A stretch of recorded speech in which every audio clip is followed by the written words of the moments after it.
Hello everybody, I'm Jayaprakash Narayan. మనం బహిరంగ చర్చలో మంచి ప్రమాణాలు పెంచడానికి, మన ఆలోచన పెంచడానికి, మన భావాలు పంచుకోవడానికి, కొత్త పుంతలు తొక్కడానికి ఈ టౌన్ హాల్స్ ఏర్పాటు చేస్తున్నాం. ఈ పార్టీల మధ్య తగాదాలు కాకుండా, తిట్లు పురాణాలు కాకుండా, నిజంగా మన ఉమ్మడి జీవితానికి ఏం కావాలన్న విషయాన్ని లోతుగా చర్చించడం కోసం ఈ నేపథ్యంలో స్థానిక ప్రభుత్వాల మీద ఈ టౌన్ హాల్ చర్చను చేపడుతున్నాం. ఏప్రిల్ 5వ తేదీన మీకు అక్కడ స్క్రోల్లో ఆ వెన్యూ కానీ టైం కానీ మీకు వస్తాయి. అంతా పార్టిసిపేట్ చేయండి. అందుకని అందరూ ముందుకు రండి, పార్టిసిపేట్ చేయండి టౌన్ హాల్లో స్థానిక ప్రభుత్వాల గురించి.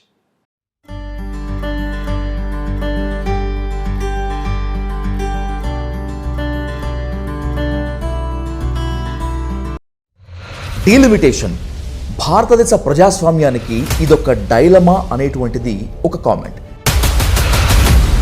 ఎన్నో కామెంట్లు సార్. ఇప్పటికే ఉత్తరాది వాళ్ళు దక్షిణాది రాష్ట్రాలని అణగదొక్కేస్తున్నారు. ఇది మెడపై వేలాడుతున్న కత్తి అనేటువంటిది చాలా సీరియస్ కామెంట్. డీలిమిటేషన్తో ఆ స్థాయి రీపర్కషన్స్ ఉంటాయి సార్. కాబట్టి ఉత్తరాది వాళ్ళు దక్షిణాది వాళ్ళు అణగదొక్కుతున్నారన్న భాష ఏ రకంగానూ హర్షించగలదు. ఒక కుటుంబంలోనే ఉన్నప్పుడు ఒక దేశంలో కొంత ఉంటాయి, కానీ దాన్ని అతిగా పోకుండా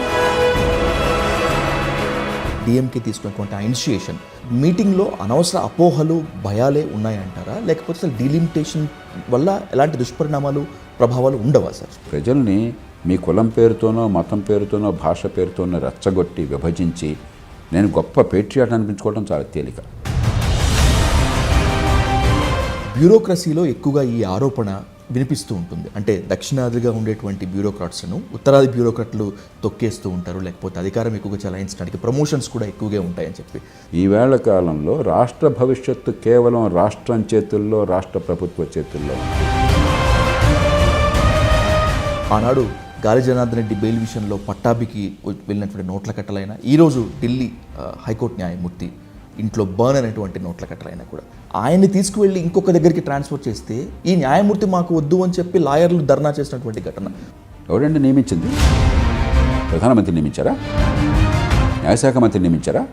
మీ కాలేజం కాదు. డీలిమిటేషన్ భారతదేశ ప్రజాస్వామ్యానికి ఇదొక డైలమా అనేటువంటిది ఒక కామెంట్. డీలిమిటేషన్ వల్ల దక్షిణాది రాష్ట్రాలకు తీవ్ర అన్యాయం జరుగుతుంది, ఉత్తరాది రాష్ట్రాలు తీవ్ర లాభపడతాయనేటువంటిది ఒక ఆరోపణ ప్రత్యారోపణ ఉన్నటువంటి నేపథ్యంలో నిజంగా డీలిమిటేషన్తో దక్షిణాది రాష్ట్రాల ప్రాధాన్యత తగ్గిపోతుందా అనేటువంటిదే ఇప్పుడు మెయిన్ టాపిక్. ఈ టాపిక్పై ఇన్ డీటెయిల్గా ఇన్ డెప్త్గా డిస్కస్ చేద్దాం. Let's invite forum for democratic reforms వ్యవస్థాపకులు జయప్రకాష్ నారాయణ్ గారితో. సార్ నమస్కారం. సార్ నమస్తే విజయ్. సార్ ఎన్నో కామెంట్లు సార్. ఇప్పటికే ఉత్తరాది వాళ్ళు దక్షిణాది రాష్ట్రాలని అణగదొక్కేస్తున్నారు, పార్లమెంటరీ ప్రజాస్వామ్యంలో ఇంకేదో అనేటువంటి కామెంట్లు ఉన్నటువంటి నేపథ్యంలో ఇప్పుడు డీలిమిటేషన్ అనేటువంటిది ఇప్పుడు కొత్తగా ఉంది. ఇది మెడపై వేలాడుతున్న కత్తి అనేటువంటిది చాలా సీరియస్ కామెంట్. అంటే అది కదిలినా మనకే తెగుతుంది, లేకపోతే మనం కదిలినా కూడా తెగుతుంది. డీలిమిటేషన్తో ఆ స్థాయి రీపర్కషన్స్ ఉంటాయి సార్. ఇంత లాగర్ హెడ్స్ ఎందుకు అసలు? ముందు ఈ భాషను నేను తిరస్కరిస్తున్నాను సార్. మంది ఒక బలమైన ఆరోగ్యకరమైన ఫెడరల్ వ్యవస్థ. కాబట్టి ఉత్తరాది వాడు దక్షిణాది వాడు అణగదొక్కుతున్నారన్న భాష ఏ రకంగానూ హర్షించగది కాదు. మనం కొంచెం సంయమనంతో మాట్లాడాలి, విచక్షణతో ఆలోచించాలి. ప్రపంచంలో ఇన్ని కులాలు, ఇన్ని మతాలు, ఇన్ని భాషలు, ఇన్ని ప్రాంతాలు అందరినీ కలిపి స్వేచ్ఛని కాపాడి ప్రజాస్వామ్యాన్ని కొనసాగించి కాస్త కూస్త అభివృద్ధి సాగిస్తున్న ఏకైక దేశం భారతదేశం. కాబట్టి అలాంటి దేశంలో ఆ క్షణికమైన ఉద్రేకం వలన, ఆవేశం వలన, లింగ వివక్ష కావచ్చు, ఆడమగ కావచ్చు, నా భాష అని కావచ్చు, నా ప్రాంతం అని కావచ్చు, నా కులం అని కావచ్చు, నా మతం అని కావచ్చు, పూనకం వచ్చేసి మనం అతిగా స్పందించడం అనేది ముందు మంచిది కాదు. ఇక రెండోది, ఖచ్చితంగా రాజకీయ ప్రాతినిధ్యం విషయంలో కొంత ఉద్వేగభరిత వాతావరణం ఉంటుంది. ప్రపంచంలో ఆధునిక ప్రజాస్వామ్యం వయోజనోట హక్కు ద్వారా వచ్చిన తర్వాత, అంతకుముందు వయోజనోట హక్కు లేదు. డబ్బున్నవాడికి ఓటు ఉండేది, ఆస్తున్నవాడికి ఓటు ఉండేది, కొన్ని కుటుంబాల్లో పుట్టిన వాడికి ఓటు ఉండేది. మొట్టమొదటిసారిగా ప్రపంచంలో ప్రజాస్వామ్యం అంటే వయోజన హక్కు అనే దాన్ని తీసుకొచ్చాం. దానిలో తొలి రోజు నుంచి వయోజన హక్కుని తీసుకున్నటువంటి దేశం భారతదేశం. ఇంకే దేశం తీసుకోవాలి అప్పటిదాకా.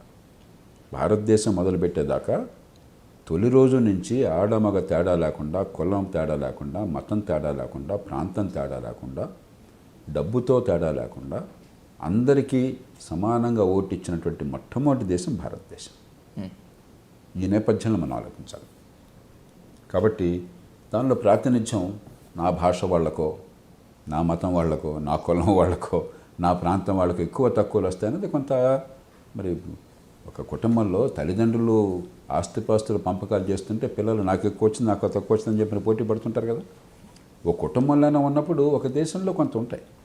కానీ దాన్ని అతిగా పోకుండా సామరస్యంగా దీర్ఘకాల ప్రయోజనాన్ని దృష్టిలో ఉంచుకుని దేశైక్యతను కాపాడుతూ పరిష్కారం చేసుకోవాలి తప్ప ఈ మెడ మీద కత్తి, ఈ కత్తి పడితే తల తెగిపోతుంది, ఇవన్నీ కూడా అతిశయోక్తులు, చాలా తొందరపాటు భాష. ఎందుకంటే ప్రజల్ని మీ కులం పేరుతోనో, మతం పేరుతోనో, భాష పేరుతోనో రెచ్చగొట్టి విభజించి నేను గొప్ప పేట్రియాట్ అనిపించుకోవడం చాలా తేలిక. ఎందుకు మన తెలుగు ప్రజలకు అలవాటు ఉంది కదా, గత 10 ఏళ్ళకి 15 ఏళ్ళ క్రితం చూశారు కదా. తెలంగాణ కావాలని తెలంగాణ నుంచి పోరాటం వస్తే, తెలంగాణ రావకూడదని చెప్పిన ఆంధ్రప్రదేశ్ నుంచి ఉద్యమం వస్తే, సమైక్యాంధ్ర ప్రత్యేక తెలంగాణ ఇదో జీవన్మరణ సమస్యగా మార్చారు. ఆనాడు నేను ఒక్కడిని 2 ప్రాంతాలకి చెప్పింది, తెలంగాణ వస్తే ఉపద్రవం రాదు, అలాగే తెలంగాణ వస్తే అద్భుతాలు జరగవు. 2 అవాస్తవాలే. అద్భుతాలు జరుగుతాయని ఇక్కడ ఆశపడి అదే జీవన్మరణ సమస్యగా భావించి, ఉపద్రవం వస్తుందని అక్కడ భయపడి అదే జీవన్మరణ సమస్యగా భావించి గందరగోళానికి దారి తీసుకున్నారు. 2 వాస్తవం కాదు. రాజకీయ సమస్యని రాజకీయ కోణం నుంచి చూడాలి. ఆమోదయోగ్యమైన అందరి ప్రయోజనాలని కాపాడే పరిష్కారం అన్వేషించాలి తప్ప ఇదేదో కొంప మునిగిపోతుంది, తల తెగిపోతుంది, జీవన్మరణ సమస్య. అసలు ఈ భాష చాలా ప్రమాదకరం. బాధ్యత గల నాయకులు కానీ మీడియాలో కానీ ఈ దేశంలో స్వేచ్ఛను కాపాడడం ఎట్లాగా, జాతి సమగ్రతని పెంచడం ఎట్లాగా, మన పిల్లల భవిష్యత్తుని పెంచడం ఎట్లాగా ఆలోచన చేయాలి తప్ప ఇవన్నీ కూడా తాత్కాలికంగా కొంచెం ఇవాళ ఉంది కాబట్టి ఎమోషన్, దాంట్లో ప్రతి ఒక్కటి నేను హీరోగా చలమని అవుతాను అనుకుంటాడు. కులం రిజర్వేషన్లు, నా కులం రిజర్వేషన్లో హీరోగా చలమని అవుతాను అనుకోడు. నేను జిల్లా కలెక్టర్గా ఉండగా మా ఊళ్ళో టెలిఫోన్ ఆఫీస్ కావాలా, మా ఊళ్ళో కావాలని చెప్పి ఒకే జిల్లాలో 2 ఊళ్ళలో కాకినాడ, రాజమండ్రి ఉద్యమాలు చేసేవాళ్ళు. ఓకే, నిరాహారదీక్షలు పూనేవాళ్ళు. ఇద్దరు కూడా మా ఊరికి గొప్ప పేచాట్ అనుకునేవాళ్ళు. కాబట్టి ఇవన్నీ కొంచెం ఆ పూనకం తగ్గించుకుని, ఆవేశం తగ్గించుకుని, ఆలోచనతో నింపాదిగా అందరం కూర్చుని అందరి ప్రజలని కాపాడాలి. సార్, చెన్నై వేదికగా డిఎంకే తీసుకున్నటువంటి ఆ ఇనిషియేషన్, మిగతా రాష్ట్రాల ముఖ్యమంత్రిని కూడా పిలిపించేసినటువంటి ఆ టాక్, ఆ మీటింగ్లో అనవసర అపోహలు, భయాలే ఉన్నాయంటారా, లేకపోతే అసలు డీలిమిటేషన్ వల్ల ఎలాంటి దుష్పరిణామాలు, ప్రభావాలు ఉండవా సార్? ఇప్పుడు 50 ఏళ్ల పాటు ఎప్పుడైతే మనం జనాభాని బట్టి నియోజకవర్గాల విభజన చేయలేదో, రాజ్యాంగంలో అన్ని దేశాల్లాగా ప్రతిపాదించింది జనాభాని బట్టి వీలైనంత వరకు సమాన జనాభాకి సమానమైనటువంటి సీట్లు ఉండేట్టుగా మీరు విభజించాలని చెప్పని రాజ్యాంగంలో పెట్టుకున్నాం. అది సహజమైనది. Okay sir. ఏకగ్రీవంగా రాజ్యాంగ సభ ఆమోదించింది. దాన్ని మంచి ఉద్దేశంతో అయినా కూడా పెద్దగా ఆలోచించకుండా మార్పు తీసుకొచ్చాం. ఇందిరాగాంధీ గారి కాలంలో 76వ సంవత్సరంలో మార్పు తెచ్చాం. ఆ సవరణలో మిగతా విషయాలు అభ్యంతరకరమైనవి, నియంతృత్వానికి దారి తీసేవి 42వ రాజ్యాంగ సవరణ. కానీ ఈ విషయం మీద ఎవరికి భేదాభిప్రాయం ఆనాడు పెద్దగా వ్యతిరేకత లేదు. దురుద్దేశంతో చేయలే, పెద్దగా ఆలోచన చేయలేదేమో కానీ దురుద్దేశంతో చేయలే. 50 ఏళ్ళు గడిచేసరికి ఏమైంది, సహజంగానే పట్టణాల్లో ఎక్కువ మంది జనాభా ఉంటారు, గ్రామాల నుంచి వలసపోయి ఉంటారు. కొన్ని రాష్ట్రాల్లో జనరల్ రేట్ కొంచెం ముందు తగ్గింది, కొన్ని రాష్ట్రాల్లో వెనక్కి తగ్గుతున్నది. కాబట్టి కొంత సమతూకం మారుతుంది. మారినప్పుడు సీట్లు కొందరికి పెరుగుతాయి, కొందరు తగ్గుతాయి. సహజంగానే మరి ఎవరికైనా కూడా ప్రాతినిధ్యం ఉన్నాలని కోరుకుంటుంది కదా, నా గొంతు వినిపించాలని కోరుకుంటాం, తప్పు కాదు. కానీ ఏ ప్రయోజనాన్ని ఆశిస్తున్నాం, అందరి ప్రయోజనాలను ఎట్లా మనం సమన్వయం చేయాలి. ఎందుకంటే ఓ ప్రాంతం వాళ్ళు జనాభా ప్రకారం నాకు సీట్లు రావాల్సిందే, ఇది ధర్మం అంటే అది దానిలో వాదన సాగు ఉంది. మరో ప్రాంతం వాళ్ళు మేము జనాభాని కాస్త అరికట్టగలిగాం కానీ మాకెలా తగ్గిస్తే అట్లాగా, దానిలోనే కొంత సాగు కనిపిస్తుంది. బస్తీ మీద సవాలనుకుంటే ఎంత గందరగోళం అవుతుంది. ఎలా సమన్వయం చేయాలో ఆలోచించాలి. కాబట్టి సమస్య లేదని నేను అంటాను. Okay sir. ఈ సమస్యను గుర్తించే 2000-2001లో నేనే దీనికి చొరవ తీసుకుని కేసీ శివరామకృష్ణ గారు అని చెప్పి నేను గతంలో ఈ దేశంలో ఈ పట్టణ వ్యవహారాల శాఖ కార్యదర్శిగా ఉండేవారు. Okay sir. ఆయన నన్ను కలిపి జాతీయ స్థాయిలో ఒక సదస్సు నిర్వహించాం. ఆనాటి మన న్యాయశాఖ మంత్రి అరుణ్ జైట్లీ గారు ఎల్కే అద్వానీ గారితో సంప్రదించాం సుదీర్ఘంగా, ఎందుకంటే నన్ను ఉప ప్రధానమంత్రి దేశానికి అన్నాడు. మరి దేశంలో ఎన్నికల సంఘం, ఆనాడు ఎన్నికల సంఘంలో 3 సభ్యులు, ప్రధాన ఎన్నికలకు లింగో గారు వచ్చారు, మిగతా సభ్యులు వచ్చారు. దేశంలో అన్ని రాష్ట్రాల నుంచి రాష్ట్ర ఎన్నికల సంఘాలు, వీరందరినీ కలిపి ఒక సదస్సు నిర్వహించాం. సమగ్రంగా చర్చ చేసాం. 5 అంశాలు వారి ముందు పెట్టాం అన్నాడు. ఒకటి, ఆనాడున్న పరిస్థితులు చాలా క్లిష్టమైనటువంటివి. ఏమైంది? ఒకటేమో వాజ్పేయి ప్రభుత్వం రాజకీయంగా అస్థిరంగా ఉన్నది, చాలా పార్టీల కలయిక. అప్పటికే 98లో ఎన్నికలు జరిగి వాజ్పేయి పార్టీ ప్రభుత్వంలోకి వచ్చినా కూడా మళ్ళీ 99లో పడిపోయింది. మళ్ళీ 99 ఎన్నికలు జరిగినాయి. అప్పటికే 96, 98, 99 3 ఏళ్ళలో 3 ఎన్నికలు జరిగినాయి. కాబట్టి మళ్ళీ ఇంకొక రచ్చ ఎందుకు, మళ్ళీ అస్థిరత్వం ఎందుకు అన్న వాదన ఒకటి. రెండోది, 1998లో పొఖరన్ ఎక్స్ప్లోషన్ చేశాం మనం, అణు విస్ఫోటం. అప్పటిదాకా అణ్వాయుధాలు మాకు లేవన్నట్టుగానే ప్రవర్తించాం. ఆ తర్వాత అణ్వాయుధాలు ఉన్నాయని ప్రకటించబోయిన అణ్వాయుధాలు ఉన్నట్టుగా ప్రపంచం మొత్తానికి చాటి చెప్పినట్లు లెక్క. ఆ కారణంగా అమెరికా కానీ పాశ్చాత్య దేశాలు మన మీద ఆంక్షలు పెట్టినాయి. మన దేశంలో పెట్టుబడులు రాకుండా, మనకు ఆర్థిక సాయం అందకుండా, మనకి సాంకేతిక సాయం అందకుండా అడ్డుపడ్డాయి. మన దేశానికి నష్టం జరుగుతుంది. ఈ నేపథ్యంలో వాజ్పేయి గారి ప్రభుత్వంతో మేము నచ్చజెప్పాం. ఏమని? ఇప్పుడు దీనిలో ఈ పంచాయతీ తీసుకొస్తే దేశం నష్టపోతుంది, రాజకీయంగా అస్థిరత్వం వస్తుంది. రెండోది, ఆర్థికంగా మరింత దేశం నష్టపోతుంది. కాబట్టి ప్రస్తుతానికి వాయిదా వేద్దాం, ఓ 25 ఏళ్ళు మళ్ళీ కొనసాగిద్దామని నేనే గట్టిగా ప్రతిపాదించాను. ఇప్పుడు ఆనాడు మేము అనుకున్నాం 25 ఏళ్ళకి రాజు ఎవడో తర్వాత చూసుకుందాం అని చెప్పాను. ఆనాడు ప్రతిపాదించి దీనికోసం పోరాడిన శివరామకృష్ణ గారు పోయారు మధ్యలో. నేను ఒక్కడే మీకు ఉన్నాను. 25 ఏళ్ళు ఎంత గిర్రుని తిరుగుతాయి నేను కూడా అనుకోవాలి. 25 ఏళ్ళు వేగంగా నడిచిపోయినాయి. ఏముంది, కాలం అనేది ఒకసారి మొదలెట్టాక ఇక ఆగదు, నడిచిపోయింది. కాబట్టి ఆనాడు పరిస్థితుల్లో ఆ పని చేశాం. రాజకీయ పరిస్థితులు కాస్త మారినాయి ఇప్పుడు ఈవేళ. కాబట్టి ఈవేళ ఉత్తరాది దక్షిణాది పుతురు పట్టడం తేడా రాకుండా ప్రయోజనాలు అలా కాపాడేది. కేవలం దక్షిణాది సమస్య కాదు, దక్షిణాది రాష్ట్రాలు మాత్రం అనుకుంటున్నాం. మీకు ఒరిస్సా రాష్ట్రంలో జనాభా అదుపులోకి వచ్చింది. నిజానికి మనకంటే ఒరిస్సా రాష్ట్రంలో జనాభా రేటు తక్కువ ఉన్నది. బెంగాల్లో అదుపులోకి వచ్చింది, మహారాష్ట్రలో అదుపులోకి వచ్చింది. కాకపోతే మహారాష్ట్రలో వలసల వల్ల జనాభా ఉంది, కానీ జనాభా రేటు తగ్గిపోయింది. కుటుంబ నియంత్రణ మనకంటే వాళ్ళు బాగా పాటించారు. మనం ఒక్కళ్ళు అనుకోవద్దు, ఇదంతా ఉత్తరం దక్షిణంగా మార్చబోకండి. అలాగే పంజాబ్లో అదుపులోకి వచ్చింది, హిమాచల్ ప్రదేశ్లో అదుపులోకి వచ్చింది. ఇటీవల కాలంలో గుజరాత్లో అదుపులోకి వచ్చింది. ఇటీవల కాలంలో హిందీ రాష్ట్రాల్లో కూడా అదుపులోకి వస్తుంది. మధ్యప్రదేశ్, రాజస్థాన్, ఛత్తీస్గఢ్ అదుపులోకి వచ్చింది. 2.1 కంటే, అంటే ఒక మహిళ తన సంతానోత్పత్తి కాలంలో 2.1 పిల్లల్ని సగటున కంటే, ఒక మనిషి 2.1 కనరు సగటు. Okay sir. కొందరు ఒకళ్ళు ఉంటారు, కొందరు ఇద్దరు ఉంటారు, కొందరు ముగ్గురు ఉంటారు. మొత్తం సగటు 2.1 ఉంటే కొంతకాలం పోయాక స్థిరమైన జనాభా ఉంటుంది. 2.1 కంటే ఎక్కువ ఉంటే జనాభా పెరుగుతూ ఉంటుంది. 2.1 కంటే తక్కువ ఉంటే కొంతకాలం పోయాక క్రమక్రమంగా తగ్గుముఖం పడుతుంది. మనకి దేశం మొత్తం ఇవాళ 1.94 స్థాయిలో ఉన్నది. అంటే దేశం మొత్తంలో కొంతకాలం జనాభా పెరుగుతూ ఉంటుంది, కొంతకాలం పోయాక స్థిరంగా ఉంటుంది, ఆ తర్వాత క్రమక్రమంగా నెమ్మదిగా తగ్గడం మొదలెడుతుంది. దేశం ఆ పరిస్థితిలో ఉంది. దేశంలో అన్ని రాష్ట్రాలు, ఒక 3 రాష్ట్రాలు మినహాయిస్తే ఆ పరిస్థితిలో ఉన్నాయి. 3 రాష్ట్రాలు ఇంకా కొంచెం పెరుగుతుంది. అవి బీహార్, ఉత్తరప్రదేశ్, జార్ఖండ్. కానీ ఆ రాష్ట్రాల్లో కూడా క్రమక్రమంగా తగ్గుముఖం పడుతుంది. మన దేశంలో ఒక మంచి గొప్ప విజయం ఏంటంటే సాధించింది మనం, అన్ని కులాల్లో, అన్ని మతాల్లో, అన్ని ప్రాంతాల్లో, గ్రామీణ పట్టణం తేడా లేకుండా, డబ్బు ఉందా లేదా తేడా లేకుండా, అన్ని భాషల్లో జననాల రేటు తగ్గుతుంది, జనాభా అదుపులోకి వస్తుంది. కాకపోతే కొంచెం వెనక ముందు ఉన్నాయి. ఇంకో 5-10 ఏళ్లలో మిగతా దేశంలో ఈ 3 రాష్ట్రాలు కూడా తగ్గిపోతాయి. ఉత్తరప్రదేశ్, బీహార్, జార్ఖండ్, ఈ 3 మిగిలినవి. కాబట్టి మనం గొప్ప విజయాన్ని సాధించాం జనాభా నియంత్రణలో. ఈ గొప్ప విజయం నోట్లోంచి మనం ఇప్పుడు ఓటమిని లాక్కోక్కర్లా. దీనికి ఈ విజయానికి మనం సంబరపడి గర్వపడి, ఇప్పుడు దీనివల్ల 50 ఏళ్ళుగా వచ్చినటువంటి చిన్న సమతూకం దెబ్బతిన చేత జనాభా ఇప్పుడు ఏం చేద్దామని ఆలోచిద్దాం.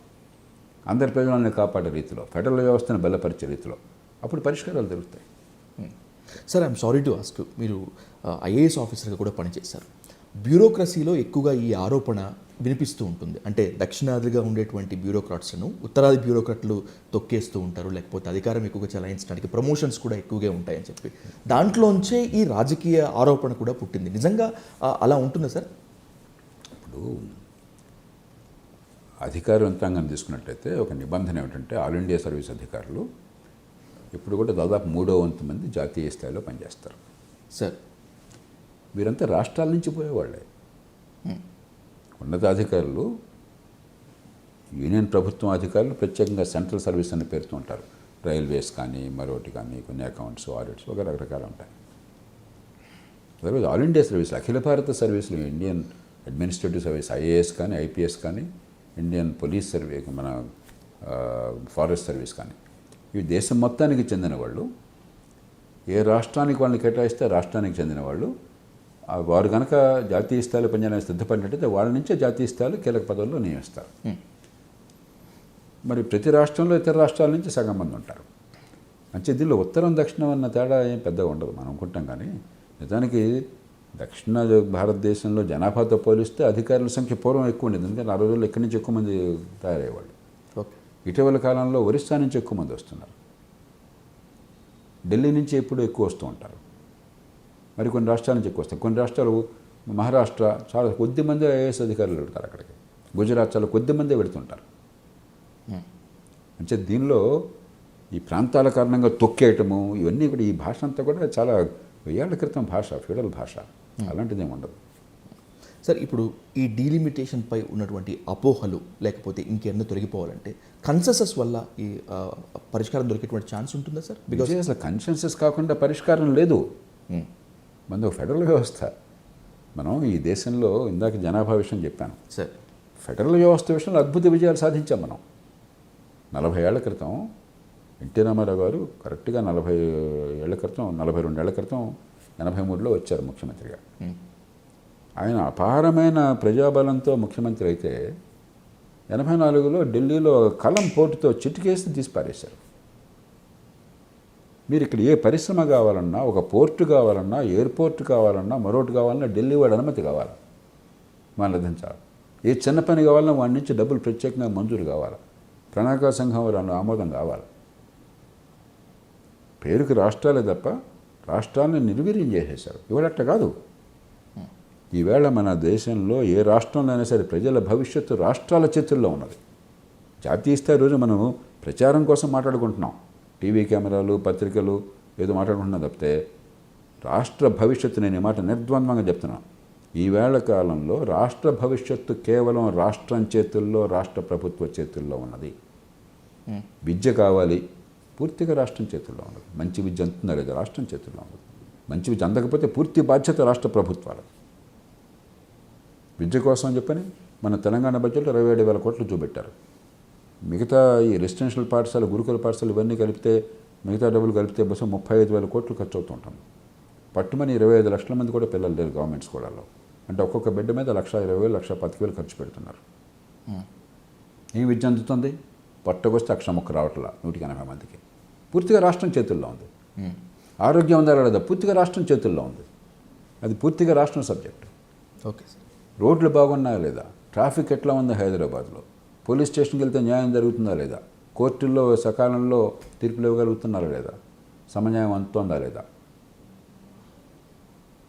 ప్రతి ఒక్కటి మంచినీళ్ళు మురుగునీళ్ళు కలుస్తున్నాయా, హైదరాబాద్కి ఇంత నీళ్ళు 1000 కోట్లు ఖర్చు పెట్టి తీసుకొస్తున్నా, ఆ నీళ్ళన్నీ ప్రజలకు అందుతున్నాయి, మూసీలో కడుతున్నాయి. ఇవన్నీ రాష్ట్రం చేతుల్లో ఉన్నాయి. మనం చాలా ఎక్కువగా ఢిల్లీ గురించి ఆలోచిస్తున్నాం. మన భవిష్యత్తు మన చేతుల్లో ఉన్నది. కొన్ని ఉమ్మడి అంశాలు జాతీయ స్థాయిలో అనివార్యం. దేశ రక్షణ అనివార్యం. మౌలికమైన ఆర్థిక విధానం, దేశాన్ని ఆర్థిక భద్రతను కాపాడడం కోసం జాతీయ రహదారులు, కొన్ని అంశాలు సహజంగా జాతీయ స్థాయిలో ఉంటాయి. అందుకే మనందరూ మన చుట్టూ, మన ఎంత ఢిల్లీ చుట్టూ మన మనసు తిరుగుతోంది. దాని నుంచి ఈ క్షేత్రం చుట్టూ తిరగాలి. మన స్థానిక ప్రభుత్వాలు, మన పంచాయతీలు, మన మున్సిపాలిటీలు, మన రాష్ట్రాలు, మన జిల్లాలు, దాటిని పెంచడం ఎట్లాగా? చైనాను తీసుకోండి. చైనాలో 100 రూపాయలు ప్రభుత్వం మొత్తం చైనా దేశంలో ఖర్చు పెడితే 51 రూపాయలు స్థానిక ప్రభుత్వాల్లో ఖర్చు అవుతుంది. 3వ అంచె. Okay sir. 51 రూపాయలు. దాదాపుగా 30 రూపాయలు రాష్ట్రాల్లో ఖర్చు అవుతుంది. రూపాయలు మాత్రమే, 19-20 రూపాయలు మాత్రమే జాతీయ స్థాయిలో ఖర్చు అవుతుంది. మనకి రాష్ట్రాల్లో ఖర్చు అయితే ఎంత తెలుసా? 63%. 63%. స్థానిక ప్రభుత్వాలు ఎంతో తెలుసా? 3%. ప్రపంచంలో మరెక్కడా రాష్ట్రాల వాటా ఇంత ఎక్కువ లేదు. ప్రపంచంలో మరెక్కడా స్థానిక ప్రభుత్వాల వాటా ఇంత తక్కువ లేదు. కాబట్టి మనం ఈ దేశంలో మౌలికమైన పోరాటం ఢిల్లీకి రాష్ట్రాలకు మధ్య కదా, అది అయిపోయింది. ఆ పోరాటం అయిపోయింది. రాష్ట్రాలకి స్థానిక ప్రభుత్వాలకు మధ్య మౌలికమైన పోరాటం. కాబట్టి ఇవన్నీ ఊరికే ఏదో రాజకీయ చర్చలు తప్ప దీనిలో సమస్య లేదని అంటలో ఉంది. ఖచ్చితంగా ప్రాతినిధ్యం కీలకమైన అంశం. సహజంగానే మనకు కొంత భావాలు ఉంటాయి, కానీ సమన్వయం చేసుకోవాలి. ఎందుకంటే ఈ మాట అంతా ఎందుకు చెప్తున్నానంటే, ఫెడరల్ వ్యవస్థ అంత దారుణంగా ఢిల్లీ చేతుల్లో బానిసలుగా ఉన్నటువంటి పరిస్థితి నుంచి ఈవేళ రాష్ట్రాలు పూర్తిగా స్వయం సమృద్ధమయ్యి, రాష్ట్రాలకు పూర్తిగా స్వేచ్ఛ ఉండి, పరిపాలన అంతా వాళ్ళ చేతుల్లో ఉండి రాష్ట్ర భవిష్యత్తుని నిర్ణయించేటువంటి అవకాశం, అధికారం ప్రస్తుతం రాష్ట్రాలకు ఉన్నాయి. కాబట్టి గొప్ప విజయాన్ని సాధించాం. ఇది ఒక చిన్న సమస్య. ప్రపంచంలో ఎక్కడ ఇన్ని భాషలు ఉన్న దేశం లేదు. ఆయన అన్నింటినీ కల్పించింది ఈ దేశంలో రాజకీయ నాయకత్వం, అన్ని పార్టీలు కలిసి. ప్రపంచంలో ఎక్కడ ఇన్ని కులాలు, వర్గాలు, మతాలు లేవు. ఆయన అందరినీ కల్పించగలిగాం ఈ దేశంలో.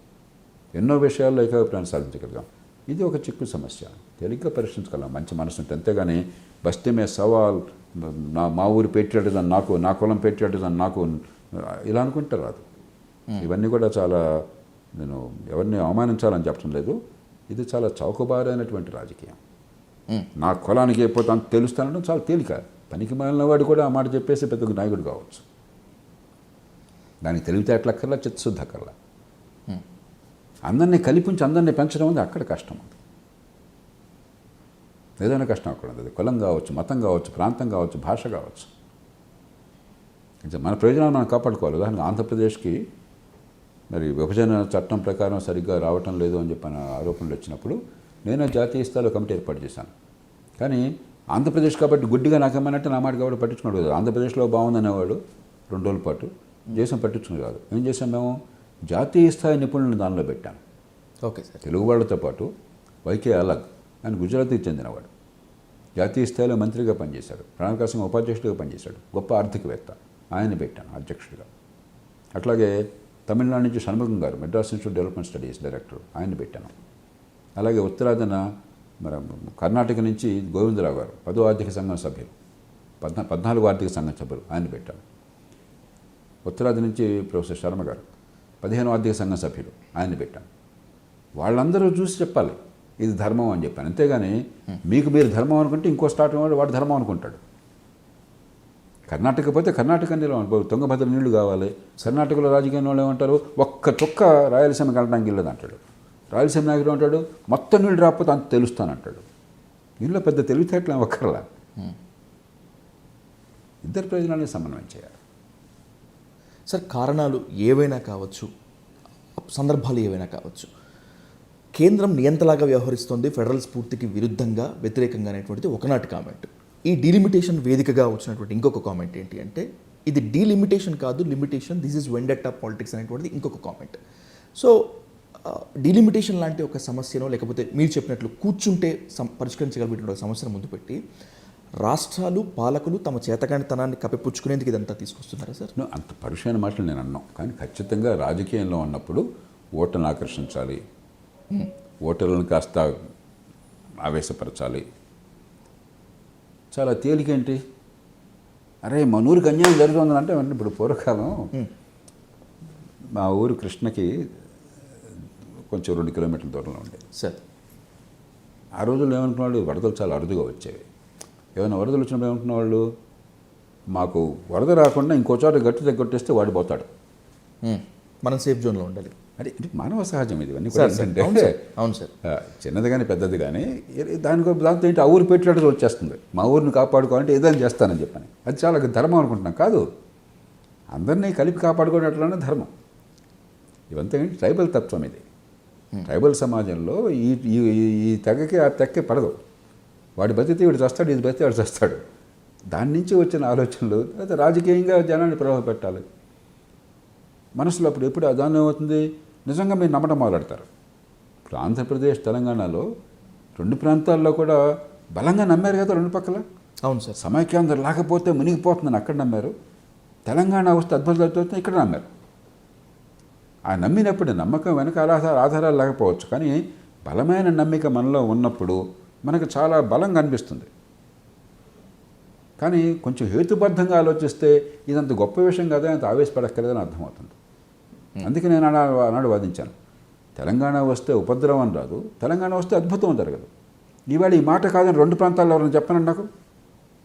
ఆనాడు ఇది నా మాట ఒప్పుకున్న వాళ్ళు ఒక్కడిని చూపెట్టండి మీరు. కాబట్టి ఇది చాలా తేలిక.